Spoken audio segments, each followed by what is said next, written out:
super étoile way bayaan dafa neex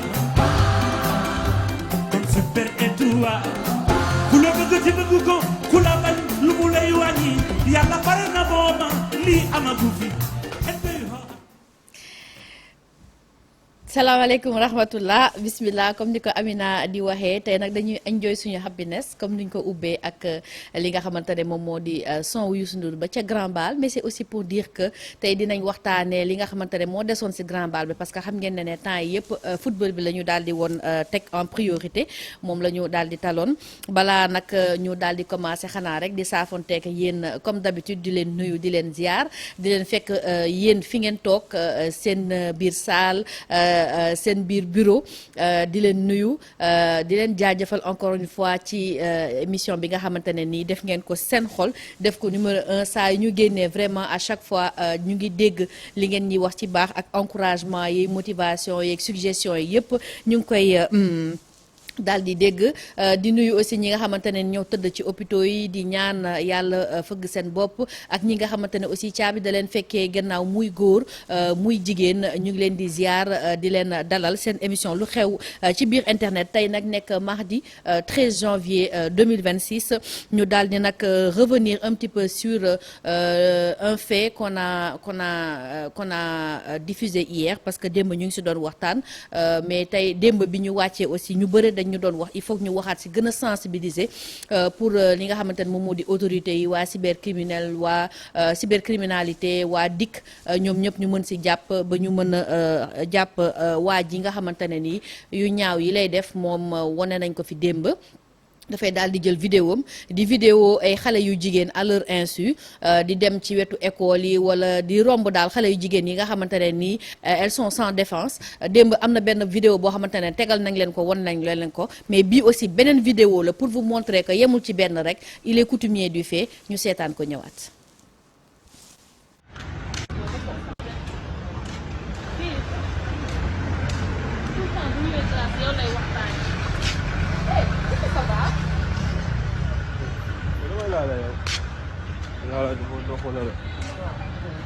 Koy saaga yow. Koy saaga yow. yow lay saaga ba mu neex. Saawaat bi. sa vidéo bi nan lay sax yëpp. xamoo sa bopp yaa ma fekk xaw ma ne su ko ne nii daal nii dem ngay osé di ma vidéo wax ba nga am looy wax. Mooy vidéo sama bopp yow dama la soxla vidéo yow. sa loxo bu ñu tegee wax sama kaw fa laa yemal yow. Ah réew da ngay réewantal sax. Yow na nga fi di réewantal sax. nañ ci dem. daal Seydina Mouhamed nañ ci dem. Mooy vidéo sama bopp amul droit vidéo sama bopp yow. boo vidéo sa bopp sa loxo lan lay def sama kaw. voilà di jéggalu yenn kàddu yi mais il faut que ñu teg ko su ko defee autorités yi xam exactement li nga xamante ne la waa ji di def ndax lii buñ ko seetaanee bu rombee benn xeetu méribey moom leneen lay mujjee ndax doo ko ci bàyyi déjà il n'a pas le droit de filmer les gens sans leur autorisation gis ngeen ko et puis mi ngi reetaan quoi moom c'est-à-dire moom il est peinard yoonam nekko ci li muy def di saaga nit ki donc xëy na defu ko moroomu góoram boo xamante ne ni tolloo nañ wala mag leen mais il va vers les jeunes filles donc ñu ñaan encore cybercriminalité ak autorités yi nga xamante ne nii ñu ngi seetaan ak ñeneen sax ñi nga xamante ne nii ñu ngi seetaan te mën si dara ñu daal di si jàpp ba ñu arrêté lii parce que mën na jur yeneen jëye wala yeneen dérive yoo xamante ne nii bu ëllëg si biiree du ñu xam fu ñu koy waxee donc loolu il fallait que ñu revenir si leneen loo xamante ne aussi mi ngi xew toujours si mbirum internet bi mi ngi commencé si 31 décembre bi mu di Grok xam ngeen ne Grok intelligence artificielle la boo xamante ne nii ci Twitter la daal di nekk mais nit ñi dañ koy détourner à d'autres fins comment yow xale bu jigéen boo posté sa photo à travers Grok dafa am ñoo xamante ne dañuy jël photo yi maanaam photo yoo xamante ne yow da nga solu carrément ñu jéem la dénuder maanaam jéem la simmi ñu seetaan élément bi ñëwaat. Vidéo d'ouverture gis ngeen sañse yi kii mooy Yacine digital waaw kooku ngeen njëkk a gis ak lunette moom Yacine la donc ñii ñoo fa nekkoon sañse yaa ngi nii man daal xam ngeen kan laay wër su ma gisee ki may wër dinaa leen ko wax parce que defe naa ni photom yaa ngi ci biir yéen a ngi dégg boobu ba léegi Adja naa leen woon kan mooy Adja mi nga xamante ne sonal na ma ci biir ci télé bi ak ci service digital bi waaw en tout cas gis ngeen sañse yi Youssou Ndour rek moom moo mën a génnee xale yi jigéen yi jëlal tata keps ñu def seen noir blanc et couleur kii tata keps la waaw daal di def tata keps sa robe bi rafet na de macha allah waaw def ay botam yeleel Fanta Samira lu gàtt xàmmee ngeen Fanta Samira toujours classe et élégante donc voilà gis ngeen ko quelques sañse photo yi nag c'est signé Chérifo moom mooy suñu photographe maison en tout cas service digital moom mooy daal di def xeetum photo yi nii donc yii yëpp dafa bokk ci yi nga xamante ne moom moo di sañse yi amoon na aussi ay statuettes wala ay images yoo xamante ne à l'effigie de Youssou Ndour su la neexee nga daal di ñëw taxaw ci photo à défaut d'avoir le véritable artiste gis ngeen kii ak suñu caméraman maison bi donc yii yëpp bokkoon na ci li nga xamante ne moom moo di sañ ajaa nga ne borom zipp ba imprimé bi keene ma nga noonu voilà Adja est là voici Adja boo leen déggee borom mburoog chocolat beeg ki ma sonal bàyyiwu ma sonal na ma fatt na ma mais je l'aime comme ça donc voilà Adja ngi noonu di ko jaajëfal bu baax moom Adja xale bu baax mën nañu continuer ci sañse yi am na aussi ay vidéo yoo xamante ne nii mi ngi fi donc bii dafay résumer les meilleurs sañse du grand bal ñu seetaan ko ñëwaat. Mbëggeel ku seese day dëgër mbëggeel ku seese day dëgër mbëggeel ku seese day dëgër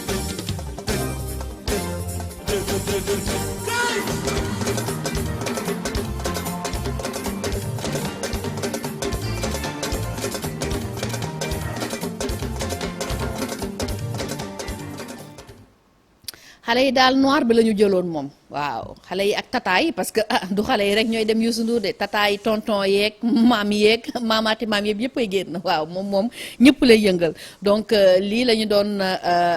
amoon ci sañse yi nga xamante ne jot nañ ko recevoir wala gis ko ci réseau yi waaw gis nga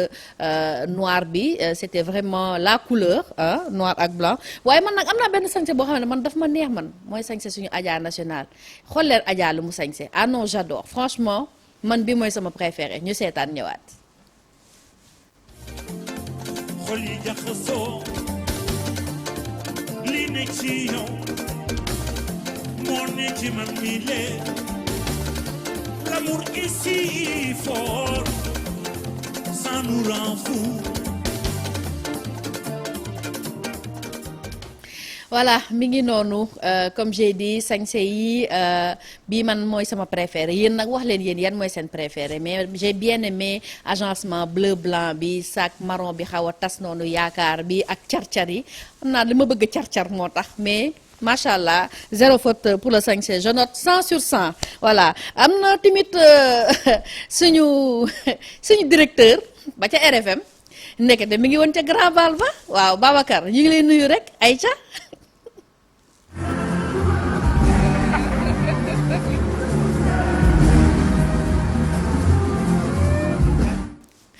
waxoon naa leen ne Youssou Ndour mag ak xale ak maam ak ñëpp lay yëngal waaw jógul de waaye loxo yi dem nañu bu baax en tout cas mi ngi noonu ñu dee di leen tegal benn petite compile rek yoo xamante ne ni ambiance beeg sañse yëpp la ñu mélangé daal di leen ko tegal ñu seetaan ko ñëwaat.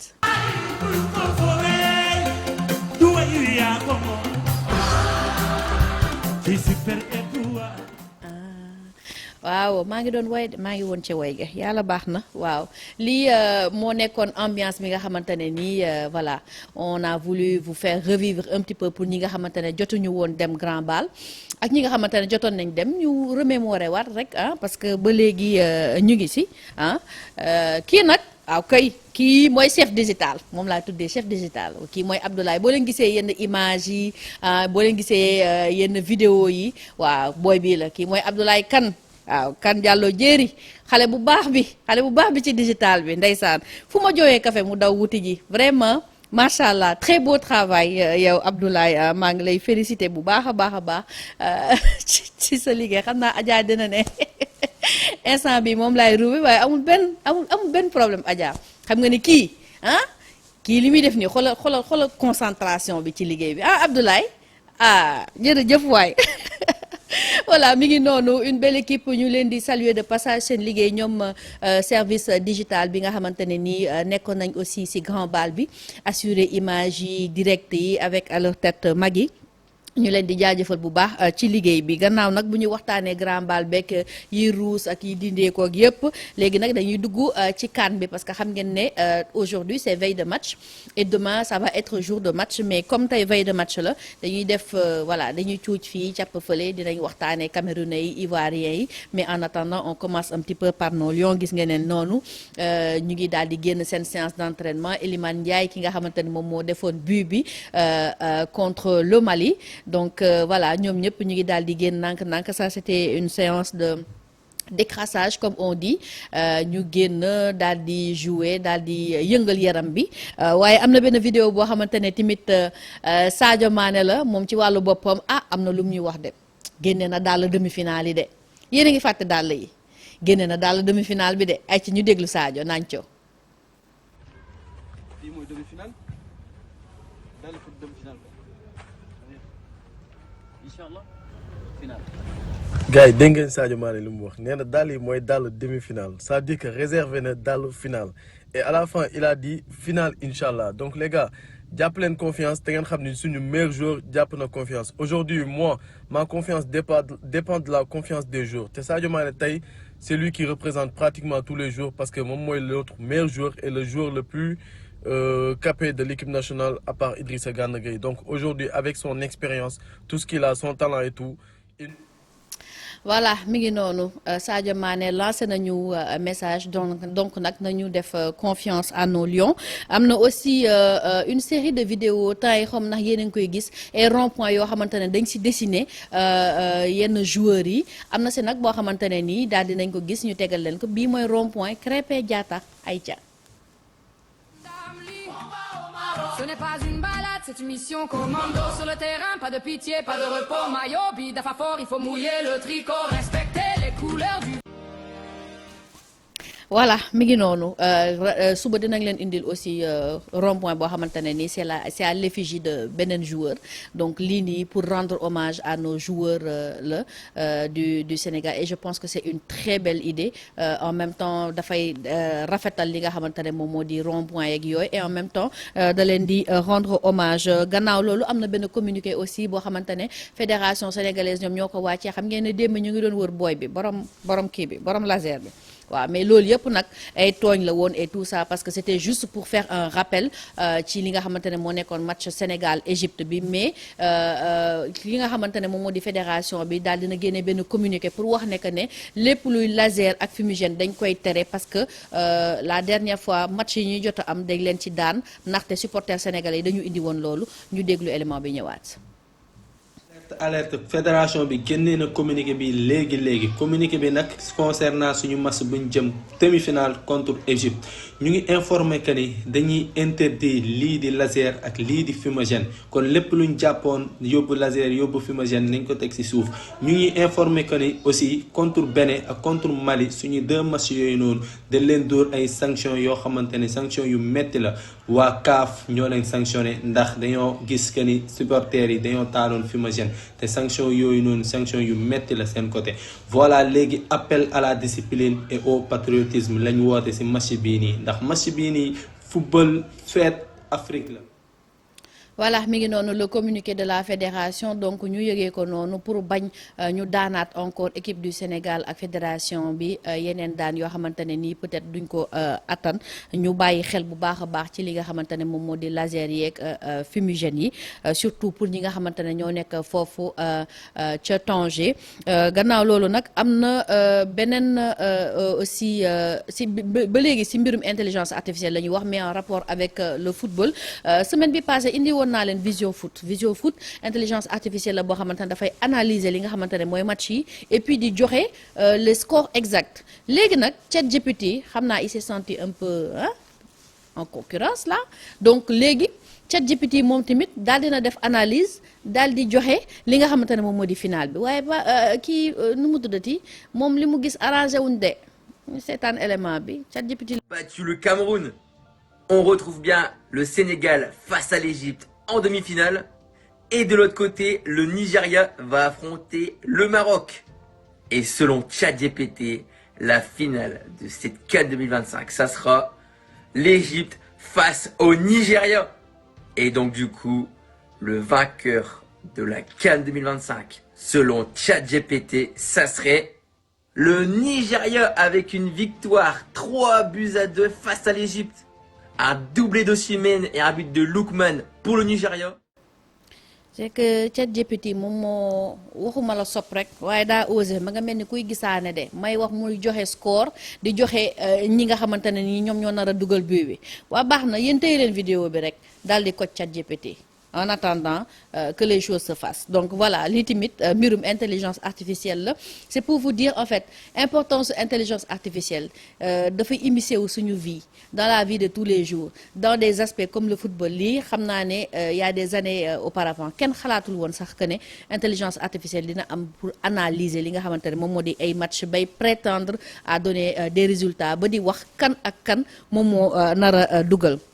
En parlant de match d'ailleurs xam ngeen ne match Algérie bi dafa am controverse parce que arbitre bi nga xamante ne moom moo doon arbitrer match bi c'était un Sénégalais donc Issa Sy donc moom nag les Algériens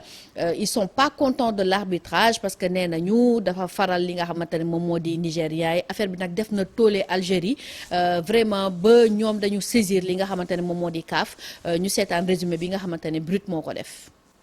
La Fédération algérienne de football saisit la CAF et la FIFA pour dénoncer l'arbitrage jugé partial lors du match de quart de finale de la CAN contre le Nigeria. On t'explique. Samedi, le Nigeria a sorti l'Algérie de la CAN aux portes de la demi-finale sur le score de 2-0. Si les commentateurs de football algériens s'accordent sur la supériorité des Super Eagles lors de ce match, l'arbitrage du Sénégalais Issa Sy fait l'objet de plusieurs questions. D'abord sur cette action en première mi-temps, avec une main dans la surface de réparation d'un défenseur nigérian, aucun pénalty n'a été sifflé. Selon la presse algérienne, l'arbitre a également averti sévèrement 5 joueurs algériens, tout en omettant de siffler des fautes nigérianes. En réponse, la FAF a déposé ce dimanche une requête auprès de la CAF et de la CAN. Je cite, « La Fédération algérienne de football ne peut passer sous silence les décisions arbitrales du dernier match qui ont suscité de nombreuses interrogations et un large mécontentement portant atteinte à la crédibilité de l'arbitrage africain. À cet effet, la Fédération algérienne de football a saisi la CAF et la FIFA en déposant une plainte officielle accompagnée d'une demande d'ouverture.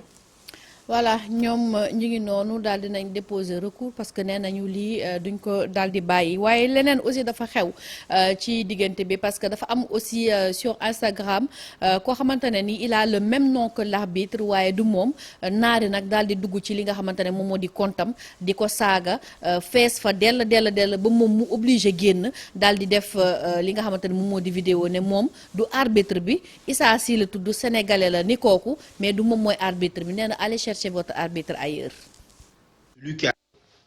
Les gars, regardez ces messages. 91 messages en moins d'une heure. Et tous ces messages, c'est des insultes. Les gars, c'est pas moi. Moi, je m'appelle Issa Sy. Et l'arbitre aussi s'appelle Issa Sy. Celui qui a arbitré le match Nigeria, Algérie, il s'appelle Issa Sy aussi, mais c'est pas moi, ok? Arrêtez de m'insulter dans mon inbox. Vous prenez mon numéro, vous m'appelez, vous m'insultez. Depuis tout à l'heure, je ne fais que recevoir des appels. Et c'est les numéros 213. Et 213, c'est les... mi ngi noonu donc yàqoo comme on dit à toi en ivoirien vraiment bon ñun mën nañu bokk nit tur ak sant mais xëy na ñoom xamee wuñ ko noonu donc massa pour li nga xamante ne nii yaa ngi koy jot ci message yi donc gis ngeen ko de ça c'est le football voilà dem ba ci ay mbos jàmbur di ko saaga may wax ñu naan day jël téléphone am di ko woo vraiment voilà loolu war nañ ko mën a xoolaat aussi mais bon dafa bokk ci football d'ailleurs on reste toujours ci football xam ngeen ne Camerounais yi voilà avant juste élimination Camerounais yi bi ñuy def Algérie ñoom bi ñuy def seen match bi il y avait des supporters algériens yoo xamante ne dañoo jël billet marocain bi daal di ko xotti comme ni ngeen ko gisee noonu loolu nag daal di def foofu problème parce que boo leen demee dëkk jàmbur règle jàmbur dañ koy war a appliquer kii nag ngeen di gis ni il a été arrêté par la police marocaine ñu seetaan ñëwaat. supporter algérien va aller en prison après avoir détruit publiquement un billet marocain à la télé. Voici ce qu'il s'est passé. En effet, un supporter algérien a été interpellé au Maroc après la diffusion d'une vidéo devenue virale sur les réseaux sociaux. Les faits surviennent après l'élimination de l'Algérie face au Nigeria lors de la Coupe d'Afrique des Nations. Dans cette vidéo, on voit plusieurs individus déchirer publiquement des billets de banque marocains. Ce geste aurait été une manière symbolique d'exprimer leur colère et de dénoncer ce qu'ils estiment être des décisions arbitrales injustes, voire des arrangements entre certaines instances sportives et le Maroc. Un homme est alors identifié puis interpellé à Casablanca avant d'être transféré à Marrakech pour la suite de la procédure. Il s'agit de Bilal Kenouch, âgé de 27 ans de nationalité algérienne et britannique. Selon les autorités, le mis en cause... Voilà, on peut supporter, on peut être en colère et tout, mais nak amna yo xamantene il ne faut pas outrepasser ses droits.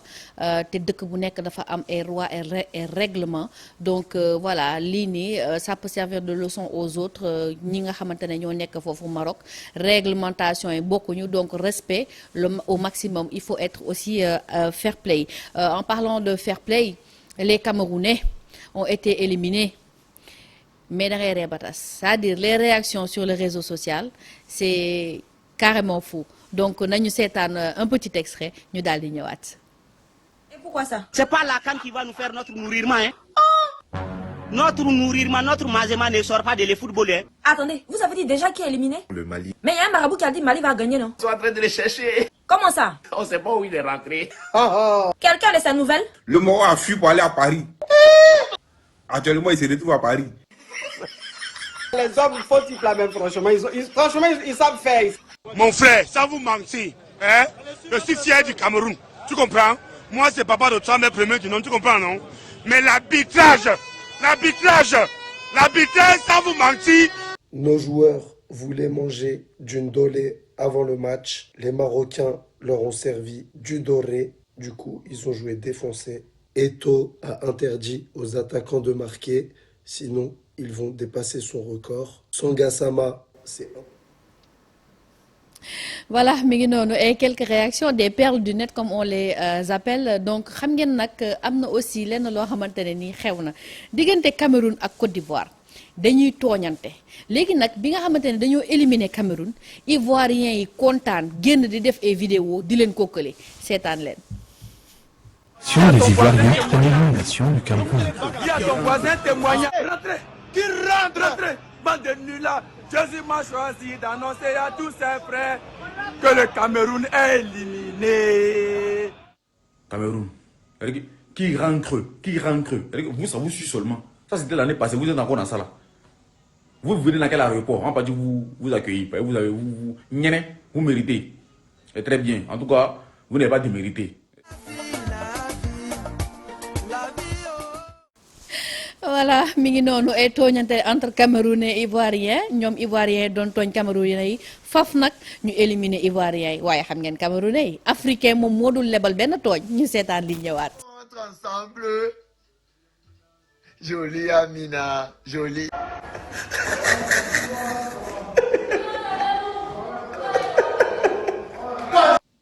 Pourquoi vous êtes étonné? La Côte d'Ivoire, c'est une femme soumise. Ton mari ne peut pas arriver avec toi quelque part, il dit que bon, moi je rentre.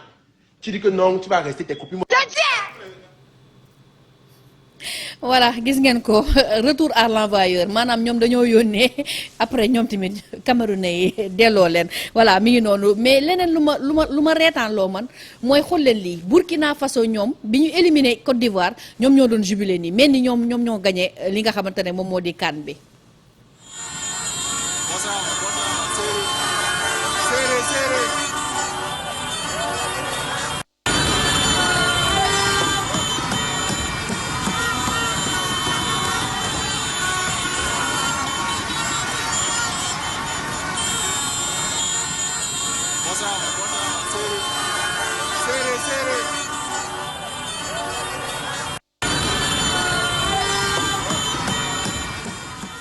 Voilà mi ngi noonu comme quoi ku ci nekk am nga sa détracteur burkinabé tamit kontaan noonu ci li nga xamante ne nii dañu daal di éliminer Côte d'Ivoire moo Camerounais yi il va falloir qu'on m'explique c'est quoi le problème en tout cas Ivoiriens yi ñoom tamit sonal nañ ñu parce que ñoom tamit seen mer léegi si ñun lañ ko xëpp mais en attendant ñun on est en train de préparer notre match contre l'Égypte veille de match on écoute le message de Toch ñu daal di ñëwaat tàggatoo ayca. xale yi ñaancu teg leen mos bi ci loxo teg nañ ko ci loxo yàgg na tuuti réew mi lañ ko dénk réew mi incha allah maanaam bàyyi def bi Sénégalais yi bàyyi wax ci à part deux heures nañ bàyyi wax ci kii defal nii defal classement defal nii nañ bàyyi xale yi ñu doxalal seen bopp doxalal seen ñun ñu ne ci kaw yëngal yokk leen doole gars yi ñu toog ci tribune bëggumuñ toog ay am surtout ñun ñu ci tribune warul toog man fa laay waxee quoi ñaancu voilà mi ngi noonu nee nañ bàyyi Pape Thiaw mu daal di def classement am ñun ñu amee li nga xamante ne moom moo di supporter bi d'accord naa ci loolu waaw man nag xaw ma la waaye damaa xaw a tiit xëy na li mu nekk une petite finale la mais yal na yàlla def li gën pour ñun rek yàlla def li gën pour ñun rek mais yal na yàlla def aussi mu nekk victoire parce que bëgg nañ victoire daal am nañ espoir de macha allah yal na yàlla def li gën mais ñoo leen ko tàmmal intelligence artificielle la. Petit Sadio Mané ci seetaan vidéo fin bi ñëwaat tàggatoo. yaa ni woon dinañ tase yaa ni woon dinañ tase yaa ni woon dinañ gis nga del si waat ne dinañ tase booba tey yaa ngi wër ndaw Petit Sadio Mané bu am feeling xaw ma nag lu xew waaye ñu ngi ñuy signaler que direct bi dafa xaw a dagg donc Adja bu dee yaa nekk ci gannaaw rek nga bàyyi ci xel bu baax a baax c'était la vidéo de fin comme à chaque fois xam ngeen nekk tàmmal nañ leen ko su ko defee nag ñu daal di leen jox dig daje demain incha allah ci beneen émission lu xew ci biir internet demain on vous rappelle l'affiche Sénégal Égypte dinañ ñëw daal di def débrief daal di def émission spéciale Sénégal Égypte ramener les perles ramener lépp li nga xamante ne moo nekk ci internet bi après nag ñu daal di toog nag seetaan calmement yàlla may ñu ndam incha allahu rabbi à demain.